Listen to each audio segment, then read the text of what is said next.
नमस्कार, good evening. बहुत स्वागत है आपका NS 24/7 पर। आप देखना शुरू कर चुके हैं 36 शहर 36 खबर और मैं हूं आपके साथ साधना पांडे। शुरुआत करते हैं खबरों की। सबसे पहले हम बात करते हैं दुर्ग की। दुर्ग जिले के मचांदूर से खबर है, जहां शुक्रवार को एक हिंदू परिवार और पुलिस कर्मियों के बीच विवाद हो गया है। पीड़ित परिवार से आर्मी जवान की मां नेहा निषाद ने आरोप लगाया है कि शुक्रवार की रात जब पुलिसकर्मी झंडा हटवाने के लिए आए, तब उनके बेटे ने, जो कि आर्मी का जवान है, उसके साथ कॉलर पकड़कर गाली गलौज की गई। थाने ले जाने की उसको धमकी दी गई है। इसके साथ ही नेहा निषाद ने आरोप लगाया कि पुलिसकर्मियों ने यह कहकर झंडा हटाने को कहा कि मुस्लिम त्योहार चल रहा है, जिसको लेकर उन्होंने अब सवाल उठाया कि क्या अपने घर में लोग झंडे नहीं लगवा सकते हैं? क्या अपने घर में धार्मिक प्रतीक लगाने के लिए किसी समुदाय की इजाजत लेनी होगी? वहीं इस पूरे मामले की जानकारी लगते ही हिंदू संगठन के लोगों में आक्रोश भड़क गया है। बड़ी संख्या में हिंदू संगठन के लोग मौके पर पहुंच गए और पुलिसकर्मियों के खिलाफ जमकर नारेबाजी की है। इस पूरे मामले को लेकर आज पीड़ित परिवार से मिलने के लिए भाजयुमो के प्रदेश अध्यक्ष राहुल टिकरिया मचांदूर पहुंचे हैं। इस दौरान उन्होंने पीड़ित परिवार से न सिर्फ मुलाकात की, घटना के बारे में जानकारी भी ली और इसके अलावा देखिए कार्रवाई का आश्वासन भी उनकी तरफ से दिया गया है। तो झंडे को लेकर विवाद हुआ है, जो कांड पहले इस प्रदेश में हो चुका है दूसरे जिलों में, अब देखिए उस तरह से दुर्ग में भी कवर्धा झंडा कांड की तरह विवाद होता होता बचा है। लेकिन आरोप बेहद गंभीर। आरोप यह है कि अगर मुस्लिम समुदाय का कोई त्योहार है तो क्या उसके मद्देनजर किसी के घर में जो झंडे लगे हैं, कोई धार्मिक प्रतीक चिन्ह लगा हुआ है, उसको हटवा दिया जाएगा। हालांकि ये एक तरफा बयान है आर्मी के जवान जिनकी मां है नेहा, और नेहा ने ये गंभीर आरोप लगाए हैं पुलिसकर्मियों पर। दो पुलिसकर्मी उनके घर में पहुंचते हैं और उनके घर में लगे हुए भगवान राम के झंडे को हटवाने की कोशिश करते हैं। जब आर्मी का जवान यानी कि नेहा का बेटा उन्हें रोकने की कोशिश करता है, तब उसके साथ गाली गलौज की गई, बदसलूकी की गई, उसका कॉलर पकड़ा गया। इस तरह के गंभीर आरोप इस परिवार की तरफ से लगाए जा रहे हैं पुलिस पर।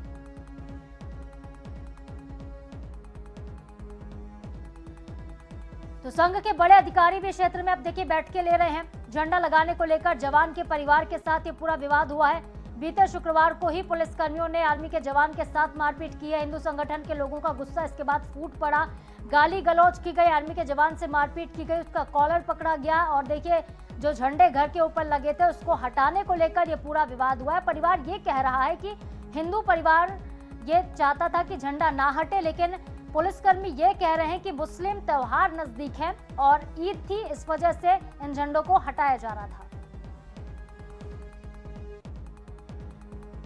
और चले इस पर ज्यादा अपडेट के साथ ग्राउंड जीरो से हमारे संवाददाता आनंद नारायण ओझा सीधे लाइव जुड़ रहे हैं। आनंद, पहले तो ये बताइएगा कि ये पूरा विवाद पनपा कैसे, कैसे इसकी शुरुआत हुई और फिलहाल मौके पर हालात कैसे हैं? ये पूरा विवाद पनपने की बात कही जाए तो जो निषाद परिवार का घर है वो भी रजिस्ट्री है, उनका पैतृक निवास है। मुस्लिम परिवार जो वहां पर झंडे को लेकर विवाद हो रहा था, सामने उनकी नई मस्जिदें बनी हैं, ऐसा परिवार ने आरोप लगाया है। तो जब इनमें क्षेत्र में इनकी जब बहुसंख्यक लोग हैं स्थानीय स्तर पर, निषाद परिवार, साहू परिवार, तो पहले ऐसा दबाव और इनके साथ नहीं होता था, लेकिन अचानक अब दबाव आने लगा है, इनका ऐसा आरोप था। झंडा कांड भी कुछ ऐसे ही था कवर्धा जैसे। आगे झंडा जब वो अपने घर में लगा रहे हैं, ठीक है, उनका आप जिसका त्योहार है मुस्लिम समाज का, तो वो अपने त्योहार का झंडा दूसरे साइड लगा रहा है, ये अपने घर में उसी दिन झंडा लगा रहे हैं। तो उसमें विवाद की स्थिति कैसी बन गई और क्यों बननी थी, ऐसा इन्होंने आरोप लगाया। पुलिस को सूचना मिली, पुलिस के दो वहां पर आरक्षक और हवलदार आए। उनका कहना था कि तू झंडा मत लगा, इसी से विवाद उपज गया। उनका कहना है कि जब वो झंडे अपने घर में अपने क्षेत्र में लगा सकते हैं, अपने गली रास्ते में लगा सकते हैं, तो हम अगर अपने भगवान का या फिर अपना भगवा ध्वज लगा रहे हैं तो उसमें किस बात की आपत्ति है? इसमें किसी से एनओसी लेने की आवश्यकता नहीं है। सिर्फ विवाद इतना ही था। उसके बाद आर्मी जवान कौशल निषाद है, उन्होंने बताया कि मैं कहाँ पोस्टेड हूँ, कैसे पोस्टेड हूँ, लेकिन चूंकि पुलिस वाले नहीं सुने और स्थानीय दबाव में उसको गाली गलौज की। आज उसके बाद पूरा मामला बढ़ते गया। मुख्यमंत्री ने सब इस मामले में संज्ञान लिया। विजय शर्मा के प्रतिनिधि के रूप में वहां पर जो भाजयुमो के नए प्रदेश अध्यक्ष हैं राहुल टिकरिया, वो आए, साथ में नमन शर्मा उनके साथ वहां पर आए थे। उन्होंने कहा कि हर स्तर पर परिवार के हम साथ हैं, किसी के साथ गलत नहीं होगा। कोई अपने दूसरे धर्म का सम्मान कर रहा है तो हम उनका सम्मान करते हैं, लेकिन हमारे धर्म का अपमान कहीं हम बर्दाश्त नहीं करेंगे। जिस स्तर पर जाना होगा कार्रवाई करेंगे। एसपी विजय अग्रवाल ने जो वहां पर हवलदार है उनको लाइन अटैच कर दिया है और विभागीय जांच शुरू हो गई है। उनका कहना है कि मामले में हम शांत कर रहे हैं। तो फिलहाल अगर देखा जाए तो स्थानीय स्तर पर शांति का वातावरण बनाने का प्रयास चल रहा है, लेकिन पूर्ण रूप से शांति का वातावरण नहीं है। और इस मामले में हर स्तर पर चाहे प्रशासन की ओर से हो, शासन की ओर से, पुलिस की ओर से लगातार मॉनिटरिंग की जा रही है ताकि विवाद बढ़े ना। फिलहाल वहां पर शांति है, लोगों का कहना है कि दोनों पक्ष में शांत है। हो सकता है गृह मंत्री जी कल इस आके उनके परिवार से मिले और अन्य जो अधिकारी हैं, विभिन्न संगठन हैं, विश्व हिंदू परिषद, बजरंग दल लगातार परिवार के संपर्क में है। उनका कहना है कि हम अपने लोगों के प्रति दबाव सहने वाले नहीं है। दूसरे धर्म के लोग अपना पूजा पाठ करें, अपनी अच्छा पद्धति आनंद, अपनाएं। ये जानकारी आप दीजिएगा कि मचांदुर गांव, ये जो इलाका है वो किस तरह का है, क्योंकि आरोप ये भी लग रहा है कि यहाँ पे करीब 40 से 50 मुस्लिम परिवार के लोग रहते हैं। हिंदू आबादी लगातार यहाँ पर घटती जा रही है, सिर्फ 2 या 3 परिवार हैं जो हिंदू परिवार बताए जा रहे हैं। संख्या मुस्लिम परिवार की बढ़ी है। वहां से मौधा से आकर रहने वाले या फिर बाकी लोग बहुत से उसमें जो मुस्लिम समाज के लोग भी हैं वो भी सम्मानीय भी हैं, व्यवसायी भी हैं। लेकिन हिंदू परिवार की संख्या वहां पर घटी है सड़क के खास पर, ये बिल्कुल सच्चाई है। पूर्व गृह मंत्री ताम्रध्वज साहू जी का क्षेत्र है। यहाँ पर पहले भी धर्मांतरण के आरोप मचांदुर के आउटर इलाके में रहे हैं। ताम्रध्वज साहू जी स्वयं आके इस मामले में मॉनिटरिंग की है। साहू समाज हर मामले में समृद्ध है, लेकिन उसके बाद भी धर्मांतरण का मामला इसी क्षेत्र से आया था। आज भी झंडा वाला मामला भी इसी क्षेत्र में है। तो संख्या घटने वाली बढ़ने वाली बात जो पुलिस इस तरह प्रशासनिक स्तर पर दी जा रही है तो गलत नहीं है। संख्या कहीं ना कहीं संख्या का अनुपात ऊपर नीचे हुआ है, लेकिन लोकल स्तर पे स्थानीय ग्रामीण अभी भी वहां पर बहुसंख्यक है और जो दूसरे समाज है वो भी उनकी संख्या पहले से बढ़ी हुई है। तो इसी बात को लेकर थोड़ा मनमुटाव बढ़ रहा है और इसी का नतीजा है कि झंडा कांड सामने आया है। जी और बिल्कुल झंडा कांड भी सामने आया और जिस तरह से जवान के साथ मारपीट की गई है, पुलिस की कार्यशैली भी सवालों के घेरे में है। आनंद, नजरें बनाए रखिएगा, आगे आपसे अपडेट लेते रहेंगे। फिलहाल आपका बहुत शुक्रिया तमाम जानकारी के लिए। और बढ़ते आगे खबरों में बात अब करते हैं हम झंडा कांड के बाद धर्मांतरण की। अगली खबर है बालोद से। बालोद के ग्राम खल्लारी में और चैनगंज में एक मकान में धर्मांतरण का खेल खेला जा रहा था। जैसे ही इसकी जानकारी विश्व हिंदू परिषद यानी कि बीएचपी और बजरंग दल को लगती है, वो मौके पर पहुंचते हैं। जमकर हंगामा किया जाता है और हंगामे की जानकारी मिलने पर गुंडरदेही पुलिस वहां पर पहुंच गई। इस मकान में हो क्या रहा था आपको हम बताते हैं। मकान में इलाज के नाम पर प्रार्थना करवाई जा रही थी। ये दावा किया जा रहा था कि अगर आप प्रार्थना सभा में शामिल होंगे तो आपकी सभी तरह की बीमारियां ठीक हो जाएंगी। हिंदू संगठन का आरोप यह है कि लोगों को बरगलाया जा रहा था, प्रार्थना से सब कुछ ठीक करने का दावा किया जा रहा था। और इसके बाद पुलिस ने 22 लोगों को अपनी कस्टडी में लिया और थाने लेकर पहुंची है। इसमें 14 महिलाएं भी शामिल है। तो देखिए, छत्तीसगढ़ में बालोद से पहले जांजगीर चांपा और ठीक इससे पहले बिलासपुर, 2 जगहों से धर्मांतरण की खबरें सामने आई और उसके बाद ठीक बालोद में कुछ ऐसा हुआ है जिसके बाद हंगामा बरप गया। विश्व हिंदू परिषद, बजरंग दल के नेता कार्यकर्ता मौके पर पहुंचे और धर्मांतरण के खिलाफ कार्रवाई की मांग की। हालांकि देखिए, पुलिस ने तीनों ही जिलों के मामले में अब तक 25 गिरफ्तारियां की हैं। सबसे ज्यादा गिरफ्तारी अगर कहीं से हुई है तो वह बालोद जिला है, क्योंकि बालोद में सबसे बड़ा बवाल हुआ। बालोद में हंगामे के बाद पुलिस ने 14 महिलाओं समेत 22 लोगों को अपनी गिरफ्त में लिया। इसमें एक पादरी भी शामिल है। बजरंग दल के व्यक्ति ने आकर सूचना दी थी कि खल्लारी और चैनगंज के बीच एक मकान पर कुछ लोग अवैध रूप से इकट्ठा हुए हैं और वहां पर प्रार्थना सभा का आयोजन किया जा रहा है, जिस पर पुलिस मौके पर पहुंची और वहां कुछ लोग एकत्र हुए थे जो कि प्रार्थना कर रहे थे। इस पर पुलिस उन सभी को लेकर थाने आई और उन पर प्रतिबंधात्मक कार्रवाई की गई है और जेल भेजा गया है।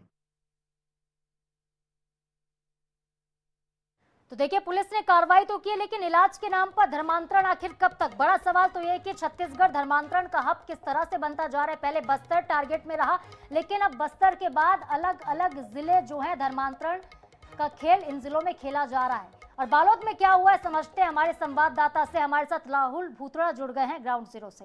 राहुल, बताइएगा कि बालोद में प्रार्थना सभा में क्या किया जा रहा था, लोगों को क्या लालच दिया जाता है, क्या उनको पैसे भी दिए जाते हैं या सिर्फ इलाज के नाम पर ठीक करने का दावा किया जाता है?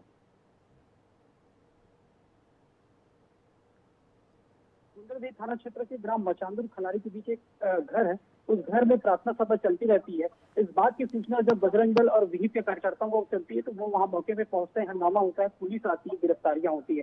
सबसे बड़ी बात जो निकल के सामने आई इस पूरे मामले पे कि इलाज करवाए दो, अगर कोई बीमार है वो प्रार्थना करे, प्रार्थना करके ठीक हो जाएगा। मतलब इतना जो है ग्रामीणों को बताया जाता है कि आप प्रार्थना कीजिए और आप ठीक हो जाएंगे। ये इस तरह से जो है धर्म के प्रति जो है उनको आकर्षित कराया जाता है और उसके बाद भी फिर उनका धर्मांतरण कर दिया जाता है। ये बिल्कुल गंभीर विषय है और कई तरह का लालच दिया जाता है उनको। इसी बात पे ज्यादा रोशनी के लिए हमारे साथ में जो है बालोद जिले के विहिप के जो जिला अध्यक्ष है बलराम गुप्ता भी हमारे साथ मौजूद है। हम उन्हीं से भी कुछ बात कर लेते हैं कि किस तरह का लालच जो है ये धर्मांतरण के मामले में जो दिया जा रहा है। ईसाई मिशनरी के द्वारा पूरे बालोद जिले के अंदर गांव में इसी प्रकार से अवैध प्रार्थना सभा का संचालन कर रहे हैं। उनको स्वास्थ्य ठीक करने का लालच देते हैं, आर्थिक प्रलोभन देते हैं, कुछ न कुछ तरीके से उनको बरगला करके हिंदू समाज को कमजोर करने का प्रयास कर रहे हैं। इससे पहले भी डोंडी में भी एक मामला आया था, जहां भी सामने वाले हिंदू परिवार ने बात बोली थी कि मैं स्वास्थ्य ठीक करने के नाम से यहाँ आया हूँ और इन्होंने मुझे स्वास्थ्य ठीक करने की बात कही है। वहाँ भी पुलिस ने कार्रवाई की थी, गिरफ्तारियां हुई थी। इसी प्रकार माहौद भी हो चाहे मनकी हो, बालोद जिले के अधिकांश ग्रामों में इस प्रकार से ईसाई मिशनरी के लोग मिल करके एक बड़ी साजिश को अंजाम दे रहे हैं। यहाँ तक कि आपने सब देखा होगा कि वो घरों को भी चर्च का रूप देने से बाज नहीं आ रहे हैं। माहौदवी में अर्जुंदा ब्लॉक के माहौदवी में उन्होंने बेटनहेम चर्च लिखा। उसी प्रकार से कल जो चैनगंज में घटना आई है उसमें भी आपने जहाँ पर प्रार्थना अवैध सभा चल रहा था, जो मतांतरण का खेल चल रहा था, आपको आश्चर्य होगा कि अन्य जिलों के लोग बालोद जिले के साथ बाग बहरा, महासमुंद और भिलाई के लोग अगर यहाँ प्रार्थना सभा में आ रहे हैं तो एक प्रदेश के लिए चिंता का विषय है, सरकार के लिए भी चिंता विषय है कि हिंदू समाज को कमजोर करने की एक बड़ी साजिश बालोद जिले को। पैसे की भी बात भी सामने आती है क्या इसमें? पैसे की बात तो सामने खुल के तो नहीं कर रहे हैं, लेकिन ये स्पष्ट रूप से है कि आर्थिक प्रलोभन का भी मामला रहता है।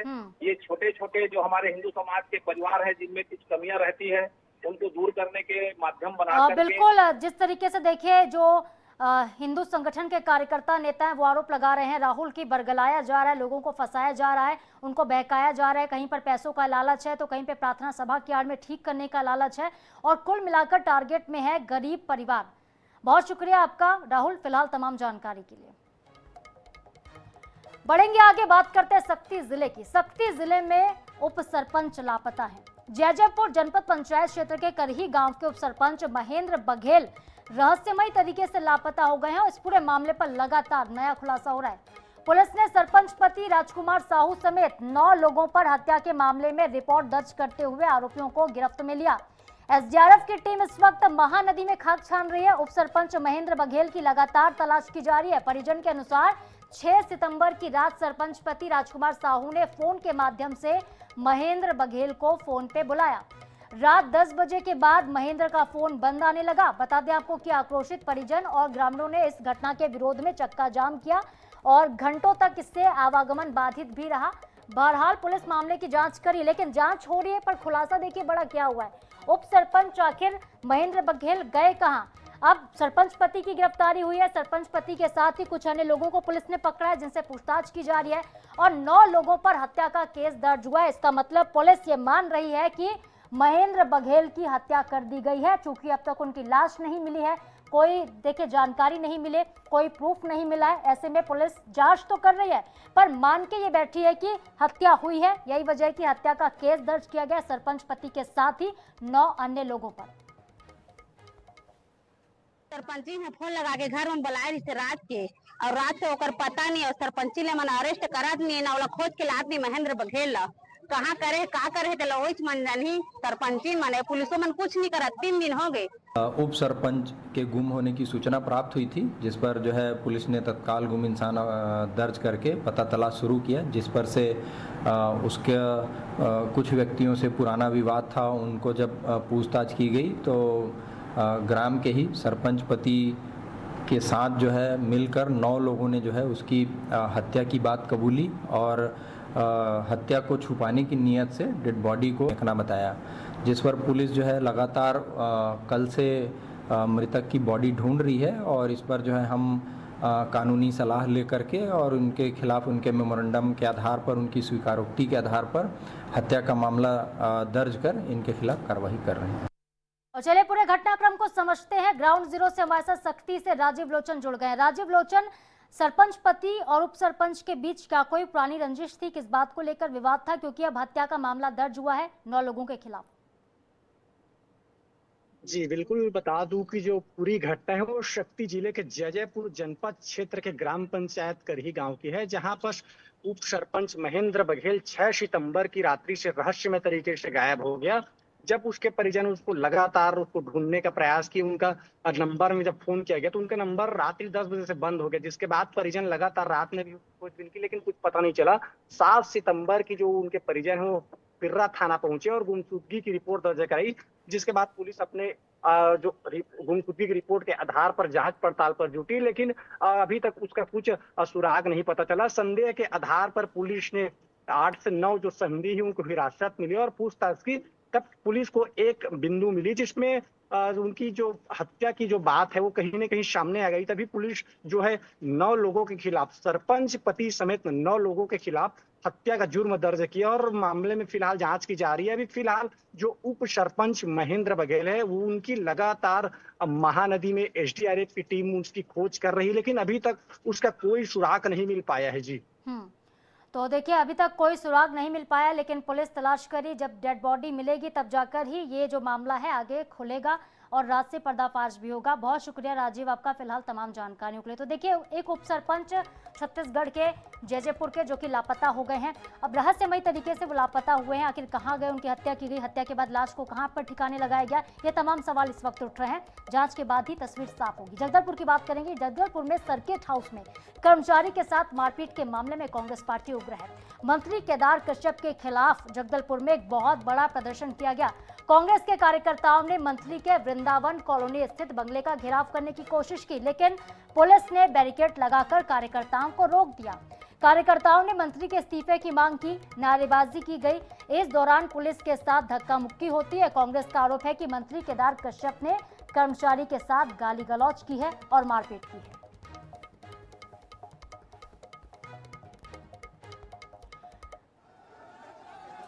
देखिए, कांग्रेस कार्यकर्ता और पुलिस के बीच धक्का मुक्की की तस्वीरें हम आपको दिखा रहे हैं। ये वो बैरिकेड है जो लगाए गए थे पुलिस की तरफ से, लेकिन कांग्रेस के कार्यकर्ताओं का जब प्रदर्शन उग्र होने लगा तब वो बैरिकेड को पार करते हुए आगे बढ़ रहे थे। बैरिकेड तोड़ भी दिए गए। उसके बाद सड़क पर बैठकर नारेबाजी की गई है। केदार कश्यप से इस्तीफे की मांग की जा रही है। केदार कश्यप से माफी की भी मांग की जा रही है। आरोप यह है कि लकवाग्रस्त एक व्यक्ति, एक कर्मचारी जो उनके सर्किट हाउस में काम करता था, उनके साथ न सिर्फ बदसलूकी की गई है बल्कि उनके साथ मारपीट हुई है। उन्हें 2-3 थप्पड़ मंत्री ने जड़े, ये आरोप लगा रही कांग्रेस पार्टी।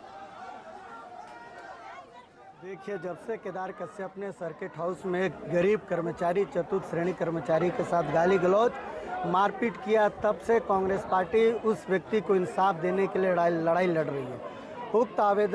उक्त प्रार्थी ने कोतवाली थाना में आवेदन दिया, एमएलसी हो गया, पर अभी तक जांच नहीं हो पा रही है।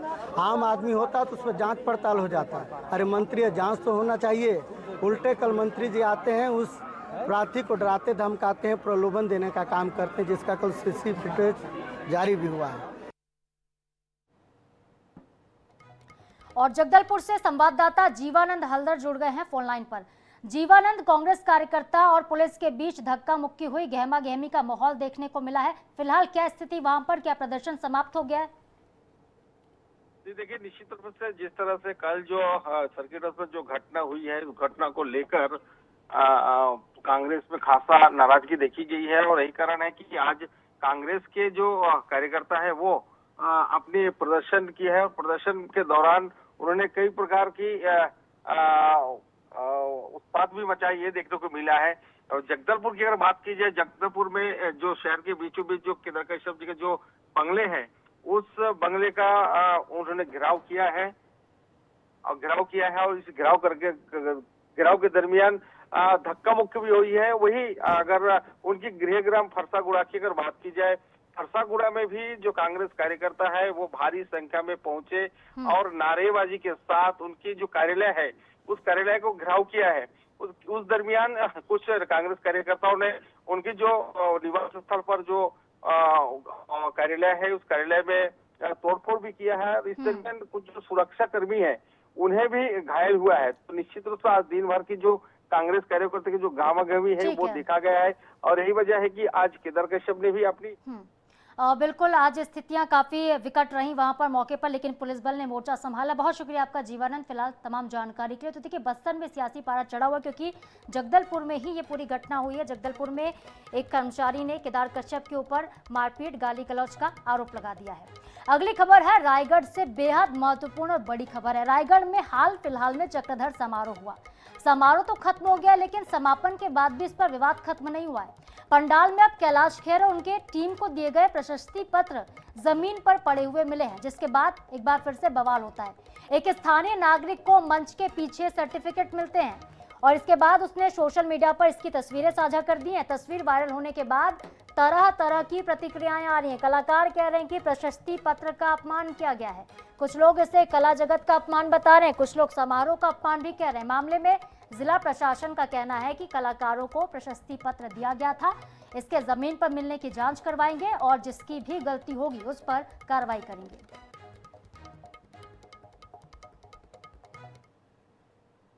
इतने बड़े करोड़ों रुपए का कार्यक्रम जो राष्ट्रीय स्तर पे होता है, प्रशस्ति पर तो उसका एक सम्मान होता है कलाकार का, जिसको इन लोगों ने स्टेज पे नहीं दिया, जिसके कारण आज ये स्थिति हुई कि रायगढ़ की सब जगह प्रशासन की व्यवस्था की पोल खुल गई कि भाई प्रशस्ति पत्र ही नहीं दिए, सिर्फ पेमेंट के दम पे आप कलाकारों को लाए हैं। और इससे पहले भी ये मामला हो चुका था कि छत्तीसगढ़ के कलाकारों को इन लोगों ने टाइम नहीं दिया। देखिए, जिला प्रशासन ने जब 5 तारीख को समापन कार्यक्रम कराया, उसमें कैलाश खेर जी एवं उनका बैंड कैलाशा आया था। हमने उनको मोमेंटो, शॉल, श्रीफल और सर्टिफिकेट के माध्यम से सम्मानित किया था एवं उनके प्रोग्राम खत्म होने के बाद हमने सब कुछ उनको हैंड ओवर भी कर दिया था। समारोह स्थल में पड़ा हुआ था। इसमें अभी हमको अवगत कराया गया है, जिसको हम चेक करेंगे और जिसकी भी अगर गलती ऐसी है कुछ पाई जाती है तो बिल्कुल इसमें जांच का विषय रहेगा। बाकी जिला प्रशासन ने समय पर उनको विधिवत हैंडओवर कर दिया था। संवाददाता अमित गुप्ता हमारे साथ जुड़ गए इस खबर पर। अमित, वहां पर क्या हुआ था, क्यों सर्टिफिकेट्स जमीन पर पड़े हुए मिले हैं, किसकी लापरवाही, क्योंकि विवादों में लगातार नजर आ रहा है चक्रधर समारोह? देखिए, मैं आपको बताना चाहूंगा कि रायगढ़ में 40वें चक्रधर समारोह में देश के कई बड़े कलाकार ने अपनी उपस्थिति दी थी। समापन कार्यक्रम में पद्मश्री कैलाश खेर और उनकी टीम के द्वारा जिला प्रशासन ने प्रशस्ति पत्र दिए थे, लेकिन समारोह खत्म होने के बाद वही प्रशस्ति पत्र पंडाल की जमीन पर मिले। एक स्थानीय व्यक्ति ने इसकी तस्वीर खींचकर सोशल मीडिया पर साझा किया था। इस पर लोगों की अब प्रतिक्रिया आ रही है। हालांकि इधर मामले में जिला प्रशासन का कहना है कि कलाकारों को प्रशस्ति पत्र दिए गए थे, उनकी प्रशस्ति पत्र जमीन में कैसे मिले, इसकी शिकायत मिली है। इस पर पूरे मामले में जांच की जाएगी, जिसकी भी गलती होगी। कलाकार प्रशस्ति पत्र छोड़कर यहाँ पर गए हैं या फिर दिया ही नहीं गए, तरह तरह के जो सवाल हैं इस वक्त उठ रहे हैं। जांच के बाद ही तस्वीर साफ होगी। फिलहाल बहुत शुक्रिया आपका अमित, तमाम जानकारी के लिए। और इसके साथ ही 36 शहर 36 खबर में आज के लिए फिलहाल इतना ही। खबरों के अपडेट्स के लिए आप बने रहिए NS 24/7 के साथ। नमस्कार।